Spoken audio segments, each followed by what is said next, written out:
Welcome to The World This Week. I'm Mark Owen in Paris. We'll be going to New York very shortly to join my colleague François Picard, who's there to give us the atmosphere and the feeling on the eve of the 20th anniversary of the attacks on the World Trade Center and at the Pentagon, which in the collective consciousness is known as 9/11. Here in the studio on the day before the eve, here to discuss this and a few other matters, of course. But first of all, most of all, we're talking about the 20th anniversary of 9/11. We have two very special guests. The correspondent of Time magazine, Vivian Walt, joins us. Thank you for being with us. And on the other side of our studio is Gérald Olivier. Gérald, please tell us the name of your organisation, because I always get it wrong when I go from French to English. Tell us what it is. In French, it's known as IPSE, which is Institut Prospective et Sécurité en Europe, Institute for Prospective Security in Europe. It sounds far better coming from you, sir, and far more exact. What are your feelings, both of you, at this present moment in time? We've had 20 years now elapse since 9/11. We've seen what's happened with the withdrawal from Afghanistan. We've been asking today, is America a safer place? Is the world a safer place? Viv, what are your thoughts right now? I mean, I think there is no doubt that America is safer, obviously, than it was on the eve of 9/11 20 years ago, when, nobody knew how the world was about to change completely. I think what's so complicated for Americans is that looking back 20 years ago, they recall that feeling of incredible unity, of just having been so monstrously attacked. And, we forget that, but the Afghan war, which began really within weeks of 9/11, it had almost 90% backing from Americans. It was a hugely popular war. It got incredibly waylaid and, if one might say, completely thrown off track by the decision 2 years later to invade Iraq. And it really never got back on track. And 20 years later, there is so much to sift through in terms of what that did to the world. The Iraq War, after all, created ISIS. And that had an enormous effect, not just on America, but on Europe. Actually, maybe especially on Europe. And we're talking about the Paris attacks. It's just a remarkable set of circumstances that began with 9/11 and that continues to rumble on 20 years later, even though the US is now out of Afghanistan. Indeed, because they're out, it doesn't necessarily mean that its influence is finished, that the whole story is over, because it's not, is it? That's the situation. Absolutely. Totally. Gerald, can I bring you in on the same issue? I mean, basically, what are your thoughts right now? I mean, I can imagine, put yourself in your shoes 20 years ago, your reaction when you saw the footage that's been, sadly, but I suppose inevitably repeated on the news throughout the world right now. What were your thoughts when it happened? Well, obviously, I think we were all quick. I mean, I was a journalist.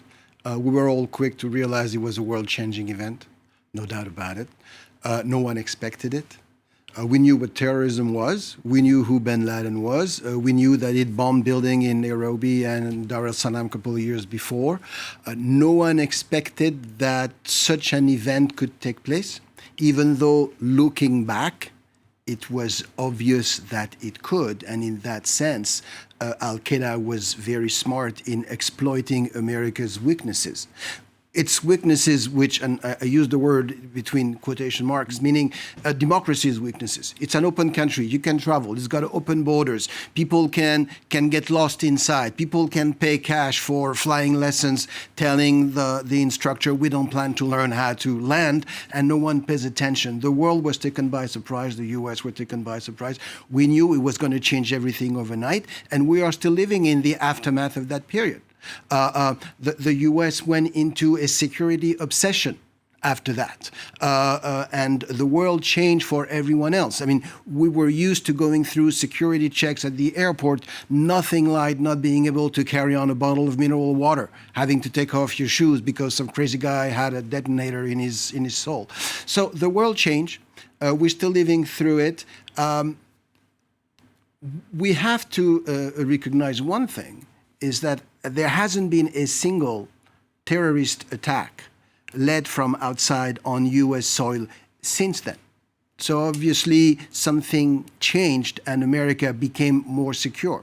I don't think people feel more secure, and our world is certainly not as free as it used to be, and we just have to live through this. We have to live with this new security requirement, just like in some ways we may be bound to live with some new sanitary or health requirement connected to the COVID crisis, which may linger on just for as long as that one has. This is what you're talking about, the lasting effect, isn't it, Vivian? I mean, absolutely. And I think what Gerald says, which is very important, is the kind of gap between the reality and the perception.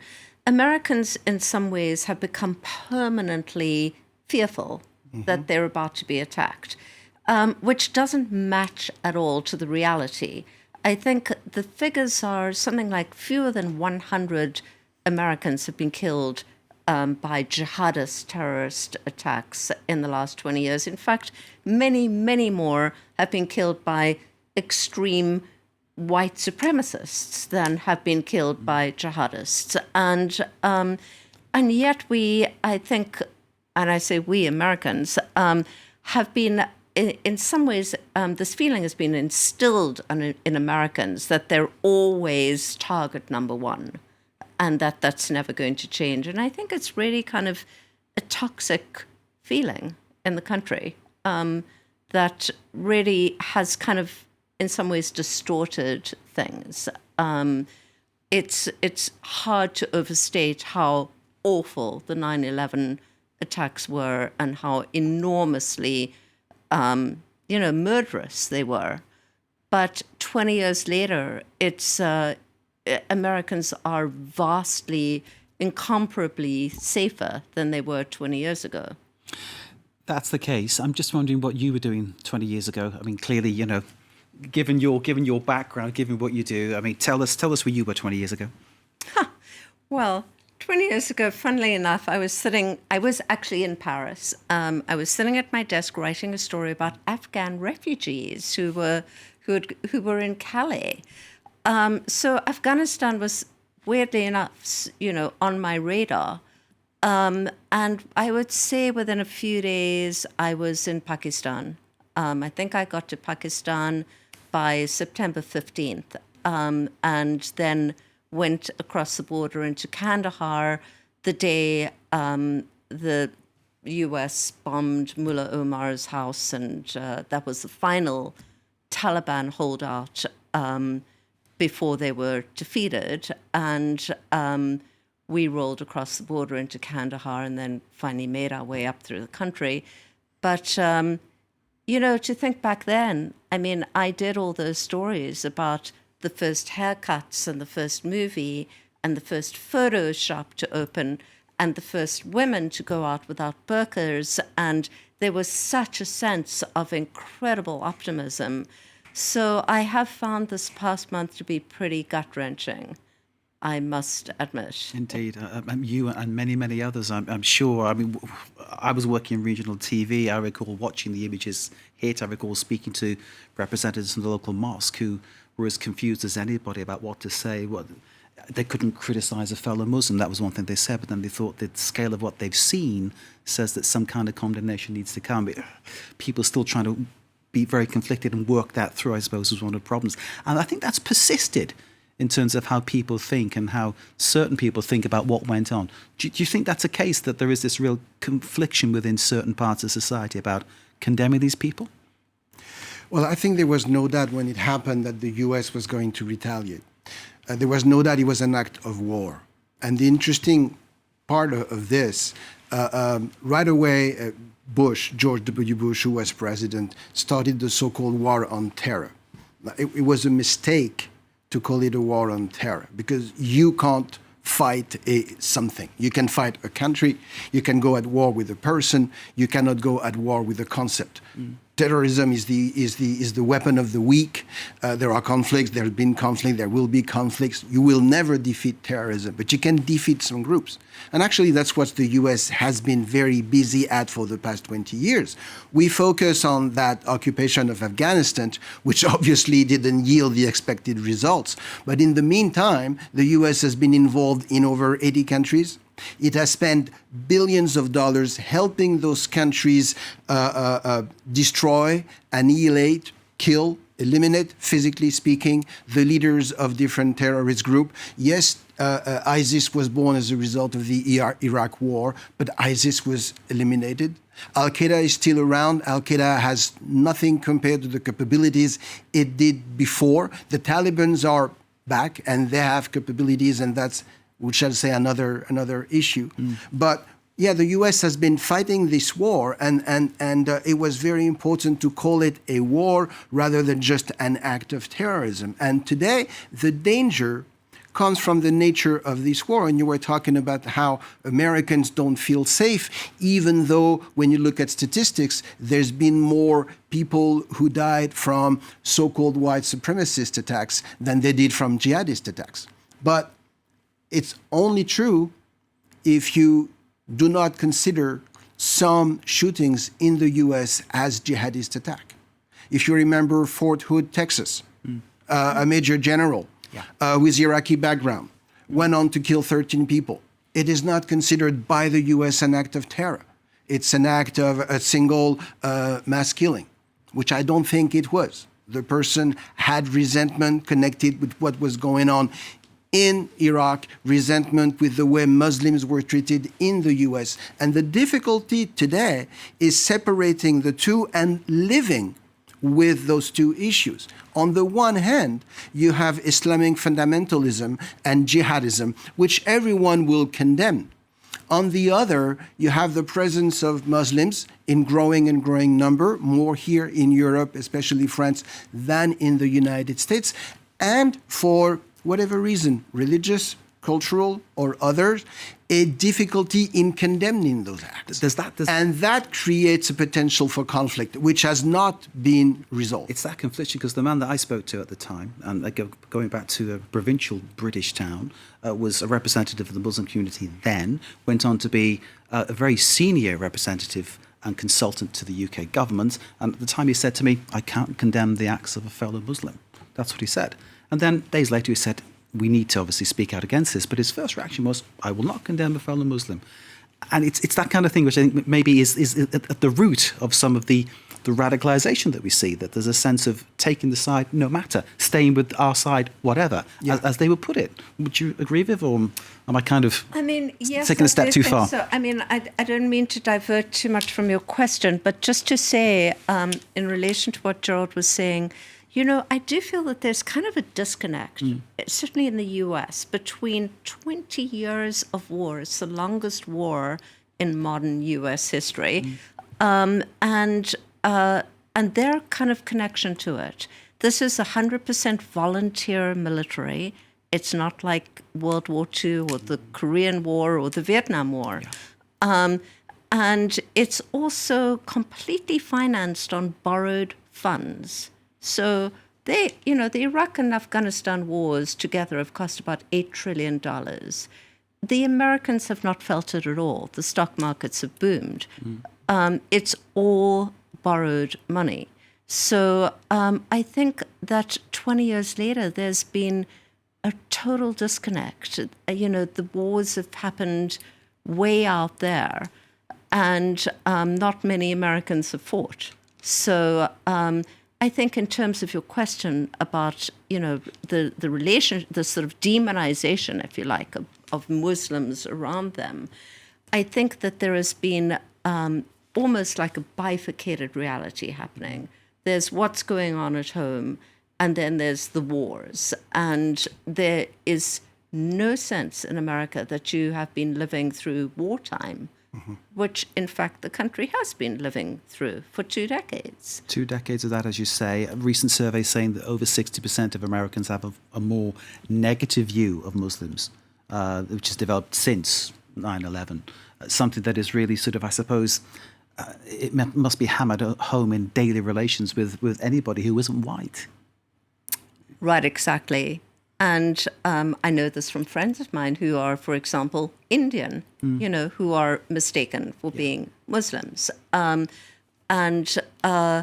There is, I think, it's not specific to America, We No, can it's look not. I at think it happens in Europe France as too, well. doesn't it? Yeah, sure. And I think that there has been way too little kind of grappling with the problems that this has raised in both Europe and the US. Although recent polls in the US show that Muslim Americans are the second highest, most educated minority in the US, and way more likely to be successful than other minorities, etc. There is a kind of slowness to catch up to that reality, I think. France too, Gerald, having a similar issue? Oh yeah, to a much greater problem, because our immigration situation is very different, and there you have two denials. You have the statistical one. In France, we do not have ethnic statistics. If you have immigrants, you're not supposed to ask, where do you come from? What race are you? What color are you? What religion are you? You just come in. And everyone living in Paris, the suburbs, the south of France, the north of France, everyone around my age or even younger who have been around for a few decades, we have seen the country change. The color of the country has changed. The makeup of the country has changed. And yet, statistically, the government still denies that immigration is any more important today than it was 30 years ago. So you have a disconnect between what the people perceive on an everyday basis. If you take the train, if you commute, if you go to the market, if you move about in Paris, you have seen neighborhoods change, and what the government is saying. That's the one thing. And then the other thing is that immigration is mostly from African origin, Northern African origin, and predominantly Muslim. And so the proportion of Muslim within the general community has been rising. And alongside this rise, we've seen a rise in demands for Muslim to be recognized in their own customs and habits.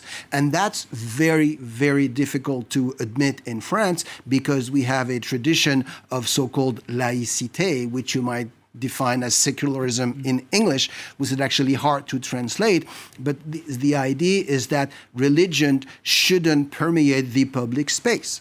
And so you can worship whichever God you want, but that's your private behavior and your private concern, and it should not, should I say, intrude on my space. And that's going to be a conflict in the coming years. We need to leave it there for this part, first part of The World This Week. We'll be crossing to New York, hopefully, fingers crossed, in the second part. Thank you both for now. Do stay with us, more to come.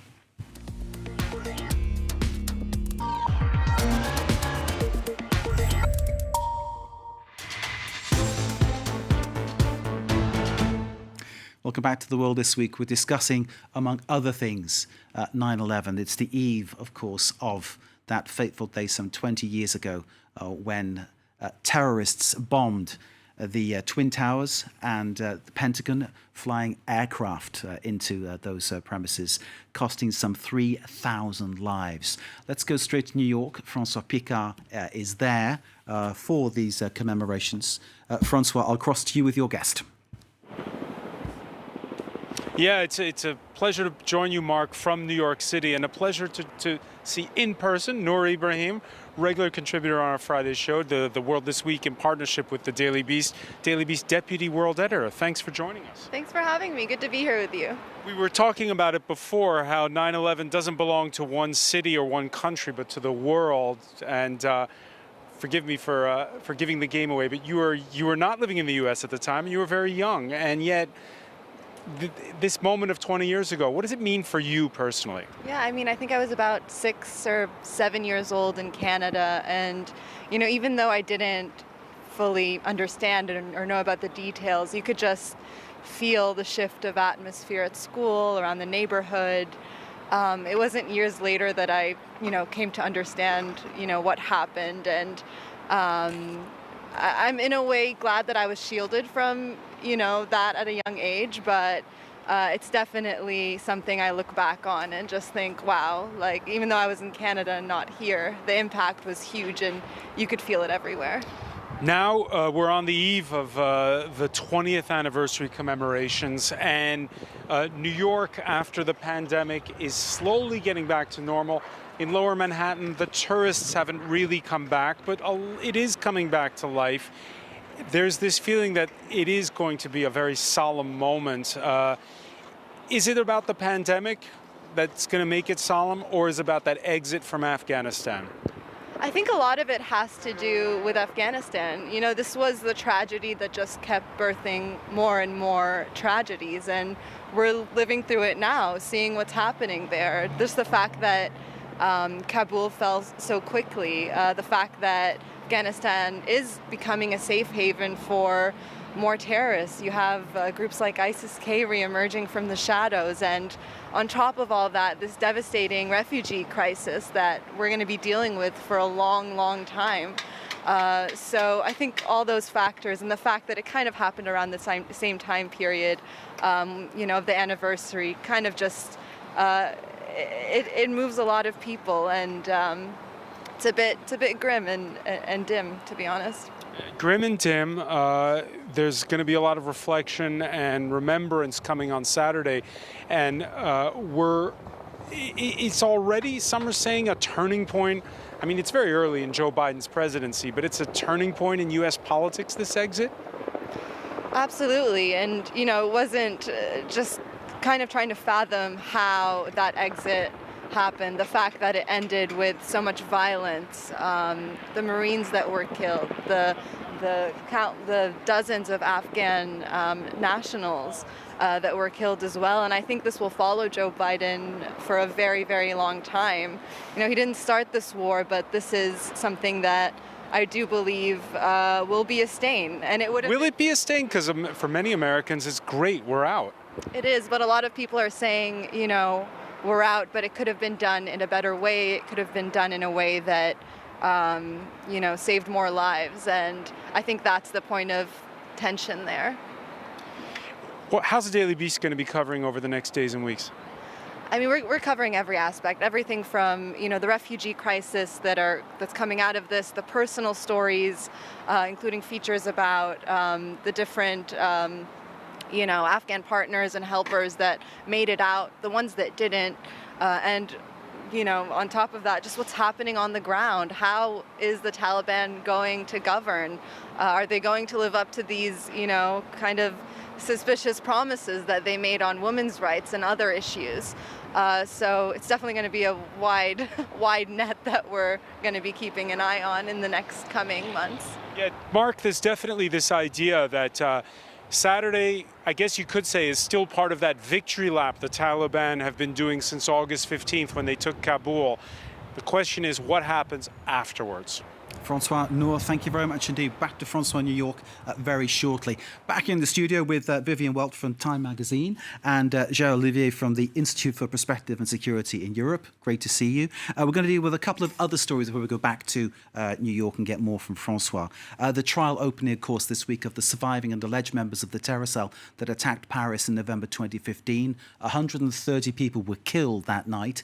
Survivors and bereaved families have been subjected to the pontifications in the dock of Salah Abdeslam, the prime suspect, self-confessed soldier of the Islamic State, his words, and a suicide bomber who discarded his deadly vest undetonated on that fateful night. He was hunted down to Brussels some 4 months later and arrested. Now he's in court. I think France now, Vivian, reliving the horrors of an absolutely terrible time. Absolutely. And, you know, I actually, on the 5th anniversary of the Paris attacks, which was last November, I did a big piece for Time in which I interviewed a lot of the survivors. And I was really struck by how 5 years later they were really struggling. Many of them were still too scared to go into metros. They didn't want to go into a movie theater. They had very soon after the attacks broken up relationships, left their jobs, totally turned their lives upside down. They were haunted by what they lived through. I'm not sure they're going to get the kind of closure or justice that they really are looking for in this trial. It's very hard to see that. But I also feel like this is the closest that France will ever have to a kind of equivalent of the 9/11 Commission as there was in the US after the 9/11 attacks. You know, what happened, what went wrong? And a lot went wrong. It's not just these 20 people who are on trial. It's really the governments of both France and Belgium, who have an awful lot to answer for. There are many questions to be answered, aren't there? Absolutely. Indeed. Yeah. Viv, can I pause you there and just say, as I always do when we cover this story, we lost one of our own that night, Mathieu Hoche, who sadly was in the Bataclan, and he was apparently one of the first to be shot by those three terrorists on that night. And our thoughts remained, of course, with his friends, family and loved ones. Gerald, can I bring you in now to talk, or give us your thoughts, really? Salah Abdeslam, who's thought to be the surviving member of the terror cell who was active that night, has been basically pontificating in court. Right. Obviously, justice has to be done cleanly and soundly and fairly, and maybe he does have to have his say. But for those who survived and those who lost people, this is rubbing salt in their wounds, isn't it? It's a shame. It's a shame, and maybe justice needs to be served. But once again, we're at war. They're at war with us. We didn't declare war on them. They declared war on us. I spoke to a soldier who said that's an insult to the word soldier. Yeah. And maybe, but he should be in a military court. He should not be considered just any prisoner or any assassin or murderer. There is no death penalty in France. Okay, and so what's the chance? He's going to spend the rest of his life in jail. He's going to be housed and fed by our tax money. I think it's a complete shame. I think you're absolutely right about the government's responsibilities. And today, France's government is still making that same mistake of letting people in that are not vetted and that can tomorrow turn into terrorists if they are so trained and if they so decide. And I think it's extremely dangerous. And of course, they are using the trial as a stage and the media as a megaphone. For people who lost anyone on that night, I think it's tragic and indeed slightly insulting. Let me pause you there, because we could actually talk about this one for many hours, couldn't we? But let's go back to New York, where François has another guest. François, of course, is there on the eve of the commemoration of 20 years since 9/11. François, over to you. Yeah, listening to your conversation, Marco, and alongside Bernard Harcourt, who teaches at Columbia University, also an attorney. Bernard, thanks for being with us. Thank you, François. We were just talking about justice and due process when it comes to the events of the November 2015 attacks in France. You have been involved in some of the cases in Guantanamo. Correct. And we heard Gérald Olivier there mention the idea that the lone survivor of the cell itself from the Paris attacks, should he be tried in a military court rather than a civilian one? When you look back, it's been now 20 years tomorrow when it comes to what happened here. How's the process of justice going? Right. It's a disaster. In this country, it's been a disaster. In part, it's been because of the torture that was administered. And so anytime you have any kind of accusation, anytime you have any kind of trial, you're going to get the information from the defense about what happened, what were the circumstances. And the circumstances of the torture were so extraordinarily brutal. I mean, so beyond the pale in this country that it's practically impossible to properly try these men. Because the U.S. has its own Salah Abdeslam, you might say, Khalid Sheikh Mohammed, who's at Guantanamo Bay and accused of being the mastermind of 9/11. Right. And actually, they're going through pretrial hearings as we speak. They're down there right now. They've resumed. But you have to understand, it's 20 years later, and there's been absolutely no progress in these trials. There are actually only about 5 individuals who are charged in the military commissions right now. There's still 39 people down at Guantanamo. The last one to have left was my client. I was representing him with Tom Durkin from Chicago, Abdul Latif Nasser, who was repatriated to Morocco. But there's still 39, all of whom, except for those 7 who are being charged, have never been charged, right? So they've been kind of just sitting there, indefinite detention since 2002, basically. But the problem with the military commissions that are taking place right now is that they're hitting against the same problem, which is that it's just going to be a nightmare for the American government and for the United States for this evidence to come out. I mean, because you have the no man's land and everything. But what's also interesting is you're talking about a military court, and you've written about this extensively. The fact that you have the attacks of 20 years ago, this unexpected moment that changes the world. The U.S. response is to lead the invasion of Afghanistan, where its allies supported him. And then there was Iraq, and then there was Syria. And now this sort of militarization of foreign policy has perhaps come back to haunt the United States in those 20 years. Well, I think it has certainly haunted the United States for 20 years now. I think that the break with 9/11 fundamentally transformed the way we govern in this country and turned it in the direction of a kind of militarized response based on counterinsurgency theories and the creation of internal enemies. That fundamentally changed the way we govern in this country, and I think it has haunted us for 20 years now. And it resulted ultimately, I say it resulted ultimately in the January 6th insurrection, which built on all of this rhetoric of these kind of, foreign invaders, caravans, from Latin America, or whether it was, the problem with, Was that unavoidable? We remember the days after 9/11. George Bush goes and visits a mosque to show that it's not the Muslims aren't the problem. But was it unavoidable at some point there would be a backlash against immigrants? I think it was avoidable. It would have taken some leadership, but it would have been avoidable.